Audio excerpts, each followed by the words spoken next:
So I want to start, so we're here to talk about, this is the Pay Equity Analysis Panel. And this is from the employer perspective. And I thought, well, that's kind of an interesting term, pay equity analysis. What does that even mean? What are we talking about for this next 20 minutes, 25 minutes? And really what this is compensation studies. That's what we're sort of focusing on here, because we're trying to come up with results. We're trying to come up with tangible, actionable things that we can do to sort of, move this ball forward. And how do you do that if you don't know where you're actually starting from? So if we're trying to affect change, we actually have to figure out where we are so that we can move forward. And one of the ways to do that is to conduct a pay equity analysis within your organizations, which is really a data-driven statistical review of your workforce, where you're looking at each individual employee and comparing apples to apples. How do we do that? So these employers here that are with me are examples of organizations that have taken that charge to figure out where are we so that we can move forward. So with that, I'd like to briefly introduce our esteemed panel. To my left here, we have Diana Prieto, and she is the Executive Director for Human Resources and Equal Opportunity and the Chief Human Resource Officer at Colorado State University. We have next to her Ms. Karen Naparco. She's the Executive Director of the Office of Human Resources for the City and County of Denver, and she oversees all the aspects of the city's human capital strategy, including talent branding, recruitment, retention. So she oversees 45 agencies and 13,000 employees. And next to her, we have Kristen Bronson, Denver City Attorney. And for the City and County of Denver, she was appointed by Mayor Hancock in October of 2016. So she provides legal advice to the mayor at the city and has been a part of this process as well. So thank you all for being here. First of all, I wanted to, your willingness to be on this panel and share your experience is invaluable, because I think too many folks are, fearful of this process, and so, taking some of the unknowns out of the system is such a big part of this. So let's begin. As you all know, women make up a large portion of the workforce. We're, 46% to be exact. And yet you don't hear about employers conducting internal compensation studies very often. So Diana, can you please talk about what was the key factor that led CSU to decide that you were going to pursue a workforce compensation study? Certainly. First, it's such a pleasure to be here today and to be a part of this conversation. Appreciate being included to talk about what Colorado State University has been doing. It's amazing to see a room full of folks engaging in this conversation. For us, to give you a little bit of history, at Colorado State University, we have conducted a salary equity study for faculty for some time, and it's connected to our affirmative action program. What happened recently, though, is that our president, Tony Frank, has a penchant for issuing a challenge in his fall address. And so in 2012, he issued a challenge to the institution, and to quote him, he indicated he wished for us to transform Colorado State into simply the best place to work or learn in any capacity if you're a woman. That has led to an incredible amount of activity at the university in connection with gender equity. For me as an equity officer, this is a delightful time to be at CSU. There is some really good work taking place. In connection with salary equity, the faculty salary equity study was a pretty simple study for some time. And then in 2014, it received a bit of scrutiny. And what President Frank chose to do is in the spring of 2015, he decided to put a committee together to look at how we were conducting our salary equity study, to see what were the most effective practices across the country for institutions of higher ed, and what might we do differently at CSU. And so I was asked to chair the Salary Equity Committee. And the Salary Equity Committee began a 1.5-year journey of looking at all of the various options that are possible to conduct a salary equity study. The composition of our committee included faculty, myself in terms of the Office of Equal Opportunity and Human Resources, a member from the Provost's office, a member from institutional research, and then we also had 3 external members who worked with their different campuses in the past couple of years to undertake a very similar exercise of looking at salary equity. And so represented were North Carolina State University, Duke University, and the University of California, Berkeley campus. We also engaged an external consultant, a labor economist, who was a member of the committee as well, to help us in our effort. So it was really, for us, the salary equity study and looking at what we're doing, what we've been doing, how do we improve what we're doing, is a part of this larger initiative undertaken at the university to engage in understanding, do we have gender inequality in any pocket of our work where we do our studying and our learning, and addressing that. Thank you. Now, Karen, piggybacking off of CSU's experience, can you speak a little bit briefly about the process that the City of Denver went through in gathering the relevant data, engaging with consultants, statisticians, et cetera, to generate our study? Sure, thanks very much, Carol. I'd be glad to. At the City and County of Denver, as you know, the Women's Commission is appointed by the mayor to bring forward issues and concerns and things that are involving women in our community. And the Women's Commission brought forward a recommendation to the mayor that the city move into a position of leadership and conduct a pay gender study within our own organization, the full city. The mayor came to us. Of course, we agreed, we felt, we hadn't done one in the past. And so, as Carell indicated, there always is a bit of apprehension when you don't know because you've never done it before. But you really hope that the policies and the programs and the compensation structures that you have in place would really net the type of result that you wanted, which would be equity for everyone relative to pay. So we said this is absolutely the right thing to do. We hadn't done it in a while. We engaged an external consultant. We felt it was very important to have that work done outside of the city. So we went to an expert. So it would be very objective. It took us a couple of months to get the results back, which was actually fairly quick. Gave us the opportunity then to take a look at the result.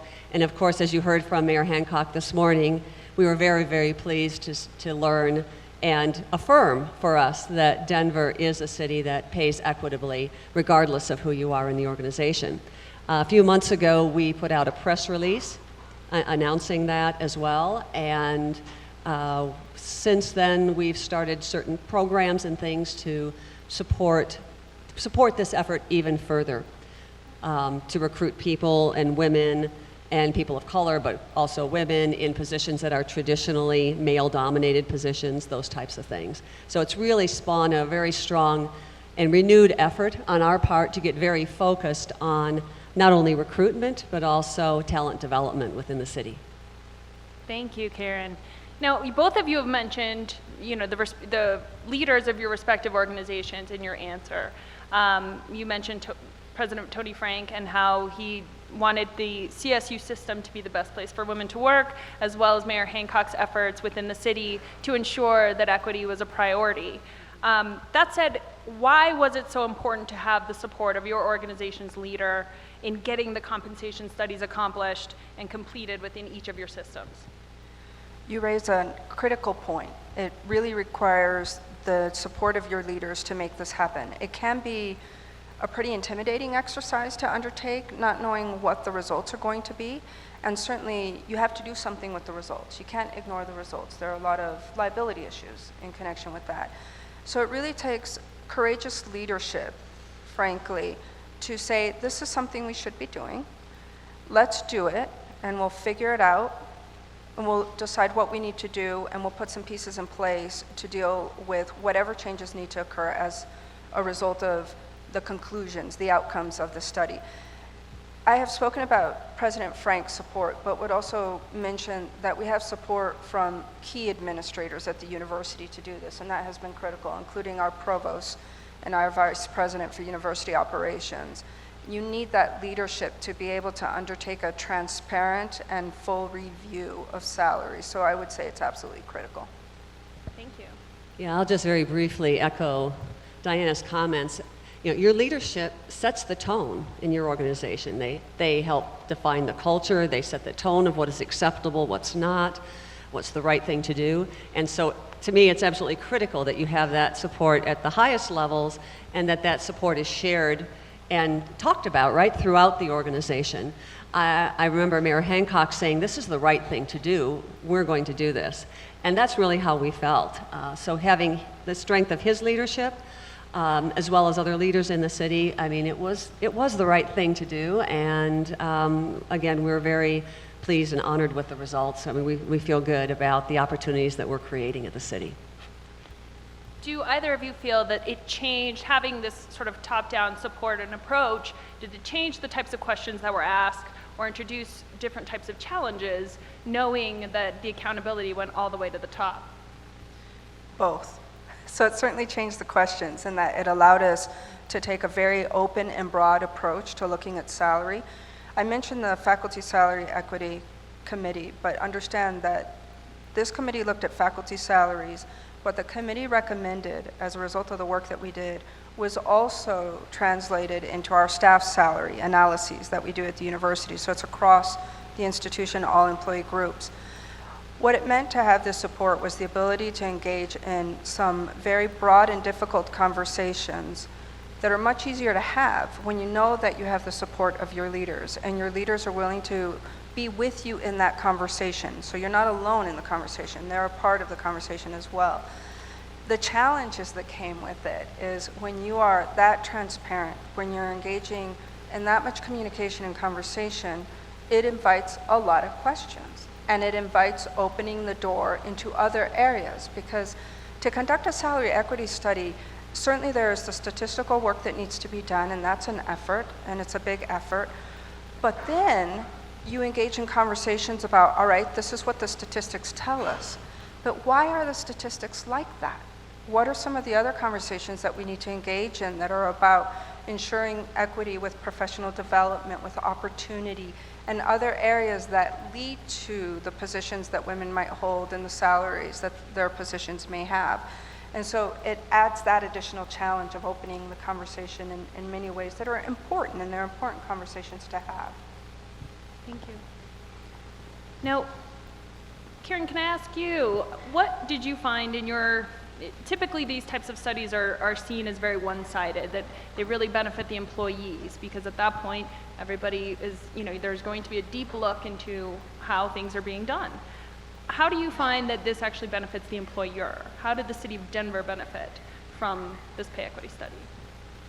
Yes, I think it's an excellent point, because I think both parties, the employees as well as the employer, benefit from a study like this.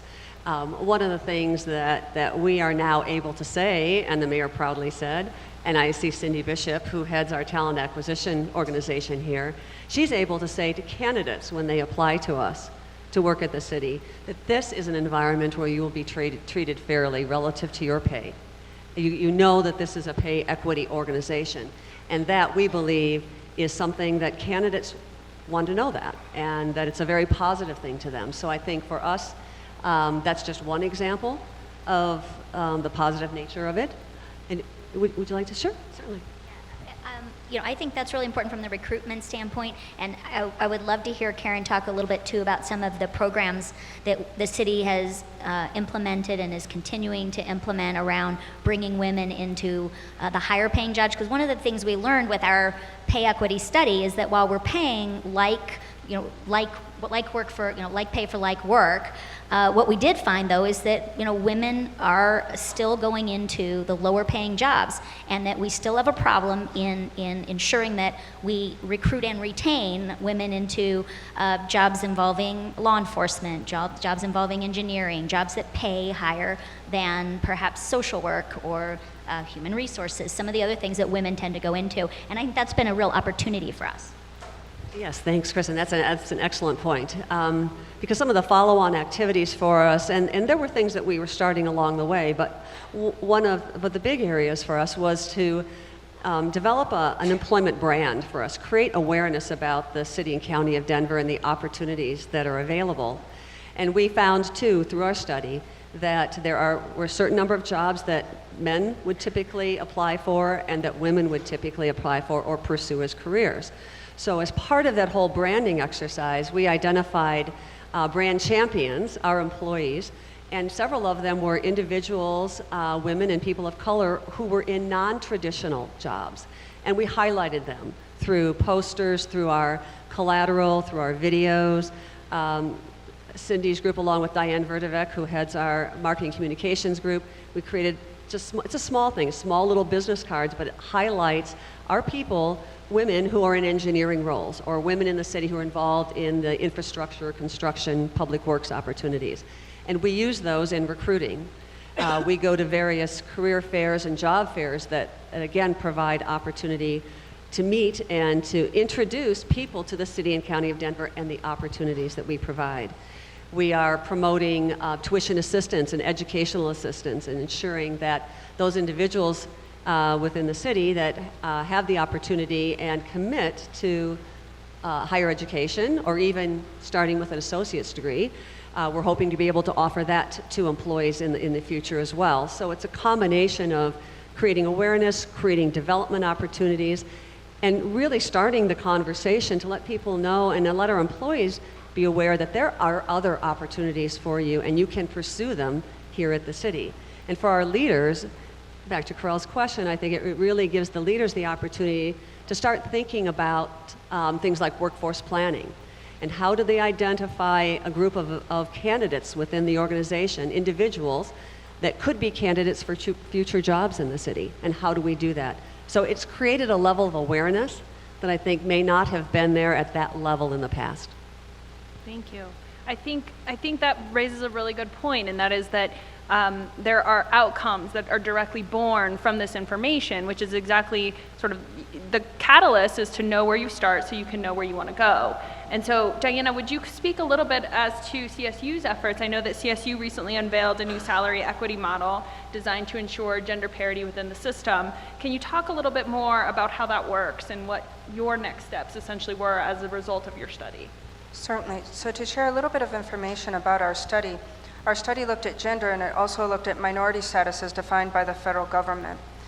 And in connection with we have several models. The way we describe it and talk about it is we have an in-group statistical study that is done, and we looked for trends in that study. And then we have an individual model that looks at the salary of each individual employee at the university.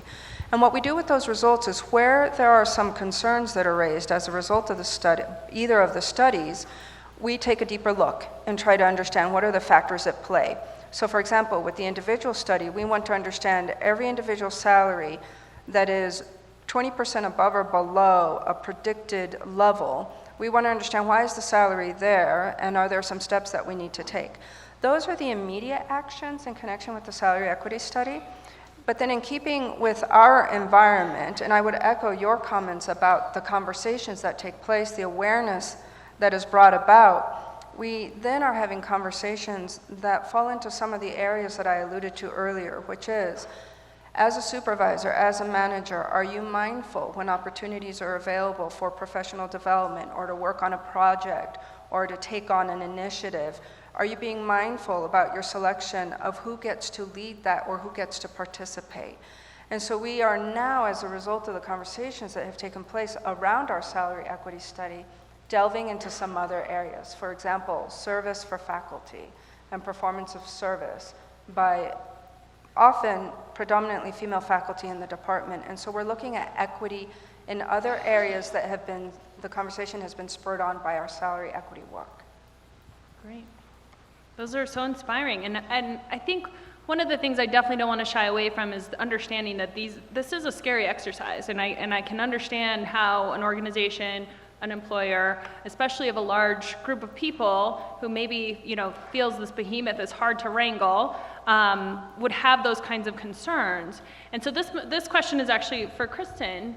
And legal considerations are always the elephant in the room, and we want to be mindful that there's an unspoken sense in engaging in this type of analysis and how it might invite liability to any organization. And so, Kristen, my question for you is, speaking from a legal perspective, as the city's attorney, why was it important for the city of Denver to be proactive in conducting a compensation study like the one that we recently were able to? Yeah, I think you're absolutely right, Carell. I mean, I've worked in the private sector and the public sector. It doesn't matter where you are. There's going to be a reticence to doing this. Opening the books, sharing the data, looking in the mirror and really self-reflecting about what can we do better. And it is scary. But I mean, I would argue that the liability risk is greater to do nothing. If you do nothing, I promise you, your problems will emerge. They will emerge in a very defensive way. And the better thing to do is to tackle the issue head on, do it in a proactive way. You'd much rather have an outside third-party consultant that can look at your data in an objective way, that has no self-interest in the analysis, that will come to you and really give you a candid assessment of what you're doing right and what you're doing wrong, versus having that happen in a litigation context where you've got an expert hired by the other side that may have a different agenda. Looking at this up front and taking action on it can really avoid much greater issues later on. But with that said, and this is, I think, to Diana's point earlier, don't do this half-heartedly. If you're going to go into a pay equity study, you have to do it full bore. You have to understand that no matter what the data shows, you're going to have to follow up on that. It is your opportunity to, once you've identified the problem, act on it and do what you can to solve the issues. Look for those gaps in policies or practices that are driving the inequities. Figure out if there are supervisors or if there are structural elements in your organization that are creating those inequities, and tackle those. And you've got to be ready to have very tough conversations, because there can be liability risks at that point of not acting on what the study shows. That's an excellent point. Sure. Yeah, I just wanted to piggyback on some of the comments that Kristen made. I've spent most of my career in the private sector, and this is my first government opportunity over the last 3 years.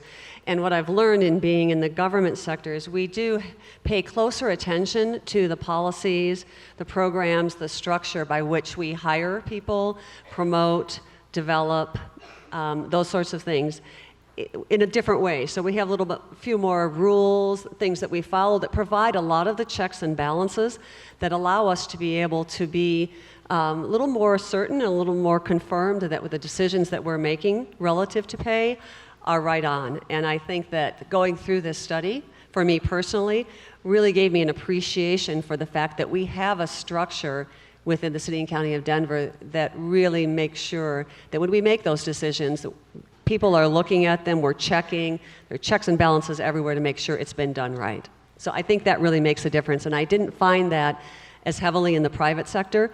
So I would encourage anyone, but it's particularly those in the private sector, to step back and look at your policies and your programs and how you put forth those types of recommendations and how they're reviewed and approved. That's wonderful. And I think that actually is a perfect segue to my next question. And I would love to know your thoughts, Diana. What do you feel, as the person responsible for overseeing this process at CSU, what was your biggest takeaway having completed this study? What did you feel was the most impactful part once you were able to finish and find that you were successful in completing the study? That's a great question. I think of it in a couple of levels. Certainly, the immediate result was a very solid and good recommendation of how to conduct the study, which is fantastic for the institution that we're applying across all employee groups, and that has been very positive. But the other really big takeaway is the conversation that I have had more than once with a faculty member or a staff member who is very appreciative that the institution is undertaking this hard work and what that means for them and what it means for their unit. So certainly earlier we talked about impact on the employer as well as the employee. The impact ripples in connection with the environment in each unit, each college, each division, because the institution is having this conversation. The level of gratitude, sometimes frustration with the process, but gratitude at the result has been tremendous. And so one of the greatest takeaways is the risk is worth the results. Wonderful.